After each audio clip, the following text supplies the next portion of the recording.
All right, good morning, everyone. My name is Kenny LaPointe. I'm Assistant Director of Public Affairs at Oregon Housing and Community Services. I wanted to thank everybody who's here in attendance today for the launch of the statewide housing plan. First of all, I apologize. We don't have a ton of copies of the full plan available this morning. We ran into a snow day last week, and we ended up with limited copies of the plan, but we do have a few. So I just wanted to kind of stage out this morning. So we're going to hear some comments from Director Salazar from OHCS, Governor Brown as well. And then they will be taking a few minutes to answer questions from the podium. Following the governor's departure, Director Salazar, myself, and Ariel Nelson on our team will be available for questions, additional questions. So with that, without further delay, it is my pleasure to introduce to you the Director of Oregon Housing and Community Services, Margaret Salazar. Great. Good morning, everyone. My name is Margaret Salazar, and I'm Director of Oregon Housing and Community Services, or OHCS. Today is a historic day for OHCS and for the state of Oregon, and I'm honored to be here with you today. As many of you know, 2 years ago, OHCS embarked on the creation of a statewide housing plan in an effort to understand Oregon's housing needs and to chart a course toward addressing those needs. Since that time, we have conducted more than 40 outreach sessions all across the state in communities large and small. Our team traveled from Burns to Ontario to Bend to Medford to Eugene to Coos Bay to Portland and everywhere in between. We put a ton of miles on all of those state cars. We met with housing developers, community action agencies, housing authorities, culturally specific service providers, nonprofits, continuums of care, health equity coalitions, coordinated care organizations, early learning hubs, policymakers, business leaders, foundations, and more. And in addition to all of that, we held focus groups with low-income Oregonians whose lives are impacted by the services and programs that OHCS administers. We wanted to make sure that their voices were at the center of our planning process. Throughout the state, we heard a great deal about Oregon's housing needs. We heard about the lack of available, affordable housing. We heard about the substandard housing that many of our rural and agricultural worker families are surviving. We heard about the rising rates of family, rural, and chronic homelessness and the disproportionate impact on communities of color. We heard that some communities lack access to any type of shelter for persons experiencing homelessness. And we learned about the day-to-day struggle of people trying to pay their rent while also paying for basic necessities like food and medicine. We heard about the lack of housing supply and how that lack of supply is hampering the growth of Oregon's businesses. And we heard about the difficult work of building housing in small towns and rural communities. We combined all of that feedback with robust data analysis that describes Oregon's housing shortage and the impacts on our communities. With the direction of our Housing Stability Council, we then developed 6 policy priority areas that will lead us over the next 5 years and beyond. These priorities will help OHCS focus our resources on the areas most critical to serving Oregon's housing needs. The 6 priorities include, number 1, advancing our work on equity and racial justice. The data is clear. People of color are more likely to experience homelessness, to be severely housing cost burdened, and are far less likely to own their homes than their white counterparts. This must change. We are committed to addressing these disparities. Now, we're just getting started on this work, but we already have a few bright spots to celebrate. The LIFT rental housing and homeownership program is working intentionally to serve communities of color, and we've committed more than 70% of program funds toward developments working with culturally specific organizations to serve communities of color, which is a great step in the right direction. We will be working intentionally over the next 5 years to address patterns of historic and current injustice in our housing opportunity. The next policy priority is homelessness. Our priority is to build a coordinated and concerted effort to ending homelessness with a particular focus on ending the unsheltered homelessness of families with children and Oregon veterans. It is no mystery that we're experiencing a homelessness crisis throughout our state. And as we grapple with severe winter weather this week, last week, throughout the winter, we must consider the thousands of children, families, veterans, seniors, and disabled Oregonians who are living today on our streets, and battling with sub-freezing temperatures and the harsh realities of unsheltered homelessness. We must work together across systems and sectors and to partner at the state and regional and local levels to ensure that working together, no one is left without a roof over their head. I want to recognize today the Oregon Department of Veterans Affairs. Their director is here with us today. They've been a great partner in our efforts to end veteran homelessness. And our agency partners on the Governor's Children Cabinet have also been partners in that work in the fight to end child homelessness. The third theme is a theme we heard in every community across the state, and that is the need to advance the development of permanent supportive housing to stabilize Oregon's most vulnerable community members. Permanent supportive housing, sometimes called PSH, is a proven strategy that leads to better health and well-being while bringing significant cost savings to our public systems. OHCS has already been working on this important policy priority alongside our partners from the Oregon Health Authority and the Department of Human Services. And I think we have folks from both of those agencies here today as well. Thank you for your partnership to both OHA and DHS. Thank you. So to work collaboratively, we hope to finance more than 1,000 PSH homes over the next 5 years. Priority 4 is affordable rental housing. We are the statewide leader in financing the development, acquisition, and preservation of affordable housing. We will continue to focus on that critical work. We must close the affordable rental housing gap and reduce the high housing cost burden that is impacting tens of thousands of Oregonians. Our goal over the next 5 years is to triple our current development pipeline, up to 25,000 homes. And I'm proud to say that as of January 1st, we have more than 8,400 homes in our development pipeline. And I have to say that is applause-worthy because we have never done anything close to that production in our history. It's about 3 times our typical production work. We are not going to let up anytime soon. The 5th priority is on homeownership. While we need to move our most vulnerable into housing, we also need to make sure to open the doors to homeownership to Oregonians as well. So we will be prioritizing the expansion of our homeowner programs to provide low and moderate income households with the tools to achieve and maintain homeownership. Now today, I'm also proud to say that we are serving a historic number of homebuyers through the Oregon Bond Residential Loan Program. In 2018, we doubled the work we did in 2017, and in 2017, we doubled the work we did in 2016. So we're on a great path forward, but we have so much more work to do to make sure that the American dream of homeownership is attainable for our colleagues and citizens around the state. We also need to bridge the homeownership gap for communities of color to ensure that the American dream is accessible and reaching all Oregonians. And our final priority, priority 6, is of great importance, and that is to change the way that we do business to meet the needs of rural Oregon. Rural areas of our state face unique challenges to housing development that are altogether different than those challenges in urban communities, and we heard a ton about this in our outreach work across the state. One-size-fits-all strategies to increase our housing supply do not work in a state as diverse as ours. We will work to tackle the challenges facing rural Oregon and tailor our programs and resources to increase housing opportunities for Greater Oregon across the state.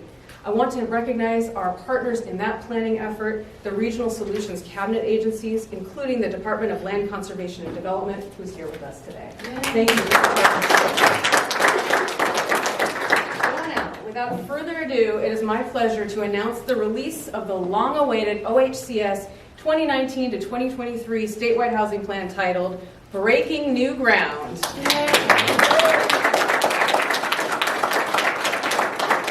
I want to take a moment and emphasize the plan title, Breaking New Ground. That is an intentional choice. We chose that title because it is extremely relevant to our evolution as an agency. We're embarking on a new era at OHCS, an era in which we will be conducting business very differently. You will see us be proactive, innovative, flexible, and intentional, and we will step up to provide the leadership that Oregon needs to deliver on this work. We will not be able to do it, though, without the strong partnerships and the support of Oregon communities. That's why we're so glad to have so many partners here with us today. Make no mistake, this plan is aspirational, and it will require resources. We are so fortunate to have the leadership of Governor Kate Brown as we work to achieve these goals. Governor Brown has been anything but silent when it comes to addressing the housing needs of Oregonians and their daily challenges. Her vision has brought new resources and new strategies throughout the last several legislative sessions. And now we are so grateful for her vision laid out in the 1921 Governor's Recommended Budget, which of course has historic housing budget proposals for the 2019 session. So without further ado, it is my true privilege to introduce to you our governor, Governor Kate Brown.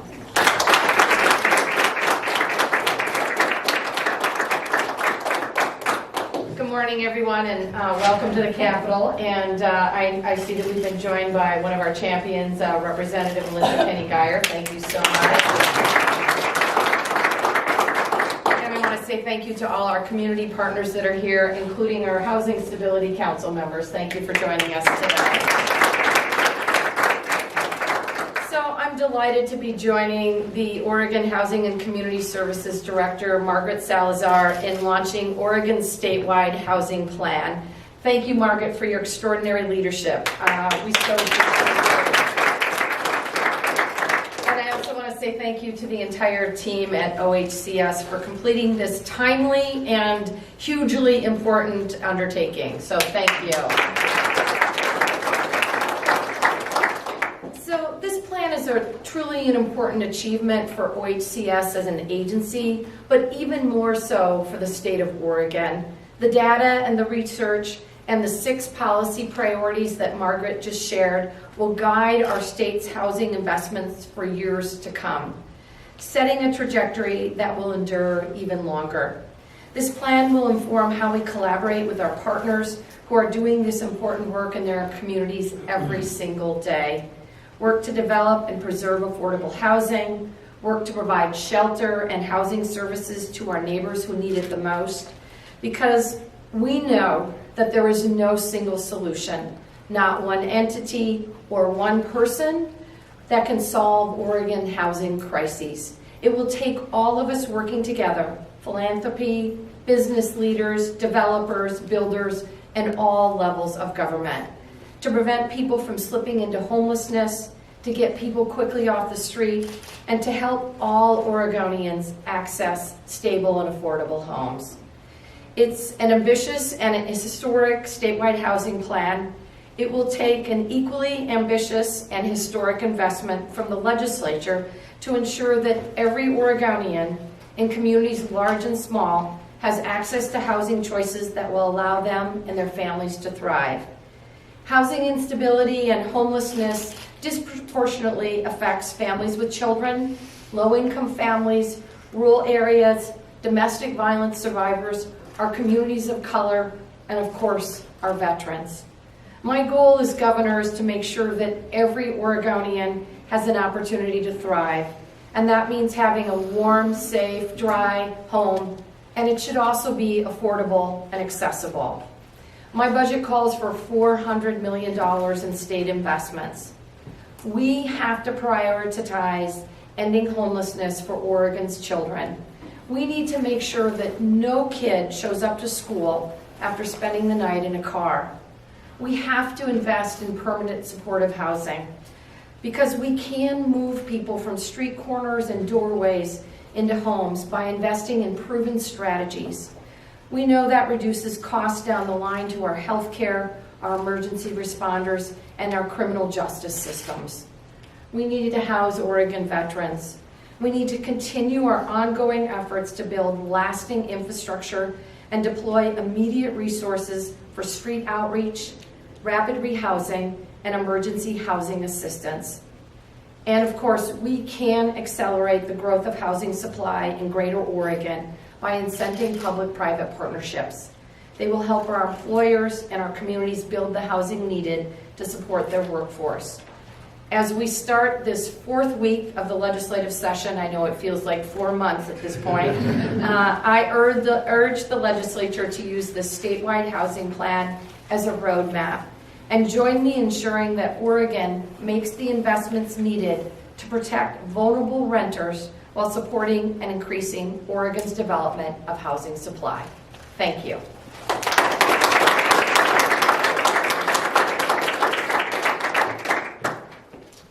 Thank you so much, Governor Brown, for your words of support, and more importantly, thank you for your swift and weighted action in support of this critical work.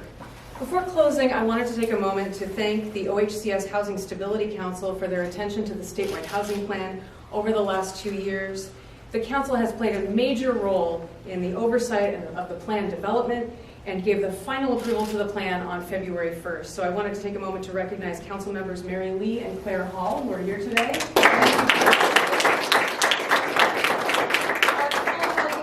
Council includes Sarah DeVries, Claire Hall, Anna Geller, Z. Koza, Mary Lee, Professor Gerardo Sandoval, Tricia Tillman, Charles Wilhoit, and Chair Val Valfrey. It's truly an incredible set of leaders for the state.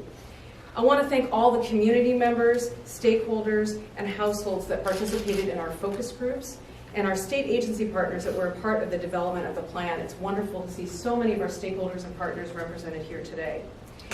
Yes, thank you. Northwest was our consulting partner on the plan, and I want to thank their team for all the effort they put into the plan, from the data analysis and pulling all the pieces together. They did a phenomenal job. And last but not least, I want to take a moment. This one's a little personal. I want to thank the wonderful and dedicated team at OHCS that pursued the development of this plan with passion, intention, and thought. I am very proud to serve as the director of an agency with such an incredible team. And if anybody can make this plan a reality, it's the team at OHCS. So thank you. In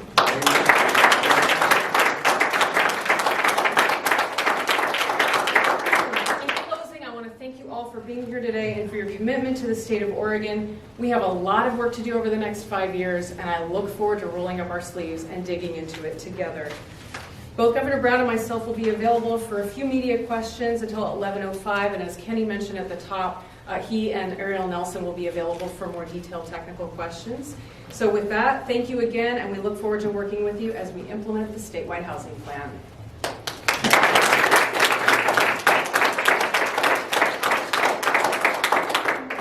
Questions? Dick? It's a common question that I ask. These are lofty aspirations. How do you describe this to the person on the street, not just living on the street, but the average Oregonian? What will this mean for this person? Because we've had all these plans through the years. Well, every Oregonian deserves a warm, safe, dry place to call home, and it should be affordable and accessible. And the investments that we are making in affordable housing throughout the state will ensure that our families in every single community across the state can thrive. I think it's critically important that the business community be at the table, and they are, because we know that businesses and communities from Pendleton to Adel are struggling to hire the people that they need because they don't have housing in the area. So it is absolutely critical that we invest at every single level. My focus for the session is getting our children and their families off the streets, building more permanent supportive housing for the chronically homeless, making sure that we take care of our 1,400 veterans that are homeless every day in Oregon, and then working to increase the amount of supply that's available in communities around Oregon. Governor, how does the plan specifically help legislators and policymakers and the agency in meeting all the needs that you just described? And what is the difference between the plan now and what the state has had previously? Well, I can, in terms of the plan now, in terms of there are some differences between what we've invested and what the plan calls for. My budget, at least around permanent supportive housing, is more robust than the actual plan. I think that's the right direction to go in. In terms of the plan itself, it provides a roadmap, and we know that the legislature is tackling a number of issues in the housing market, and what the plan does is provide them a roadmap of how they can move forward. And I'll add on a little bit to that. I think one of the things that's different and exciting about this plan is the historic engagement across state agencies and across sectors. So again, you see that show of support here today. When we talk about things like ending homelessness, it's really around wrapping together all that the state government has to provide from our agency as well as DHS, the Oregon Health Authority. It's really all hands on deck to think about how we can come together to solve and tackle this problem, and giving entry points for our local partners to participate in the plan as well. So I think that's the real difference. It's not just what our agency can do, but it's about how agencies can all come together to support a common goal and work in the same direction. And I think the other piece I would say is that the state has not, to my knowledge, invested at this level in affordable housing and workforce housing ever. So we are making significant investments at a level not seen before in decades. And Go ahead. sorry, is this plan new? Did the state already have a statewide housing plan? And if they did, what is the difference? Are there new components? Certainly. So this is the most robust statewide housing plan that our agency has ever created. We have had the mandate to create a statewide housing plan in the past, but we've used that in alignment with other federal planning processes that we were required to do. So we have not done this level of community outreach, data analysis, and engagement of other partners to this degree before. This is the first time. And Governor, you had mentioned that this is the most robust plan ever. You have like $400 million set aside for this plan in the budget. It's supposed to go on for 5 years. Where is the money coming from, just as a reminder, and how do we plan to continue to invest at these levels over this time period? So from my perspective, I'm asking the legislature to make a $400 million investment over a 2-year period. Some of that is bonding in terms of building affordable units. Some of that is revenue streams already available, including the document recording fee. Some of it's general fund. For example, I'm asking for general fund revenue to assist with rental market resources, and we're working quite closely with the legislature to develop those. Any other questions? Okay, Dick, we'll give you a second one today. We're not going to charge you. Thank you, I'm all choked up over it. So how will this, I don't know whether this is for you or the director or both, but how will this on the ground change the way agencies operate? So I can try to speak to that a little bit. In a couple of components of the plan, we talk about changing the way that we do business. That's going to require us to really step back and do an assessment of all of our existing funding streams and programs. We've already started some of that work to identify where we may be creating barriers to the most efficient and effective use of our program. So we are committed to doing that work. It's going to take some time, but to really get those voices so that we understand where we may be getting in our own way and where we can find new points, again, to leverage other resources. Working with local governments is a great example of that. And I would just add, one of the joys for me is to have had Margaret Salazar at the Housing and Community Services Agency at the table while we are developing a seamless system of early childhood care and education. And so it was great to have that agency along with several other agencies while we're tackling the problems facing children and families and try and remove barriers so they can get the services that they need. All right, thank you all very much. Thank you. All right, congratulations.